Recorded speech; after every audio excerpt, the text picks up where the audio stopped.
Next. اچھا next question. کچھ لوگ یہ کہتے ہیں کہ ہم کچھ ملکوں میں یا کچھ میٹنگز میں ایسے جاتے ہیں جہاں پہ ہماری ٹیبل کے آگے شراب رکھ دی جاتی ہے اور ایک سینیریو ایسا ہوا ہے چائنا کے اندر کہ وہ زبردستی پلاتے ہیں کہ آپ نے پینی ہے زبردستی. اور ابھی ریسنٹلی جو ایک صوبہ بھی ہے مسلم, وہاں پہ یہ رمضان کے اندر ان کو فورسفلی پلائی گئی ہے. اگر نہ پیے تو کیا ہوگا؟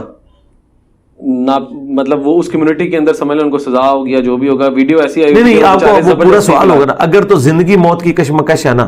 زندگی موت کی تو اوبویسلی ہاں, شاید یہ جو بھی ویڈیو آئی ہے اس میں شاید چائنا میں تو ڈفرنٹ ہے نا یار, چائنا والا کیس تو نہیں ہے. آپ یورپ امریکہ کی بات کریں تو کوئی اوبلیگیٹری نہیں ہے یار, ان گوروں میں تو اتنی ایتھکس ہیں, وہ تو کسی کی مرضی کے بغیر اس کے سامنے کوئی چیز بھی نہیں رکھتے. یہ تو میں ماننے کے لیے تیار نہیں ہوں. وہاں پہ آپ کی شخصی آزادی ہے بالکل. امریکہ کا پریزیڈنٹ بھی کسی کو شراب نہیں بلا سکتا, یہ تو میں ماننے کے لیے تیار نہیں.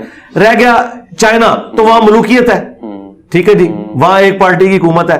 وہاں جن مسلمانوں پہ وہ ظلم کر رہے ہیں نا, وہ تو زندگی موت کی کشمکش, ان کا مذہب بھی زبردستی تبدیل کرانے کی کوشش کرتے ہیں. ان کے بارے میں سورہ المائدہ کی آیت موجود ہے, سورۃ البقرہ میں بھی ہے, سورۃ النحل میں بھی, کہ اگر زندگی موت کی کشمکش بن جائے تو 4 جو حرام کردہ چیزیں ہیں, مردار, بہتا ہوا لہو اور خنزیر کا گوشت اور غیر اللہ کے نام پہ جو ذبح ہے, وہ بھی آپ جان بچانے کے لیے لے سکتے ہو, لیکن بغاوت نہ ہو اور سرکشی نہ ہو.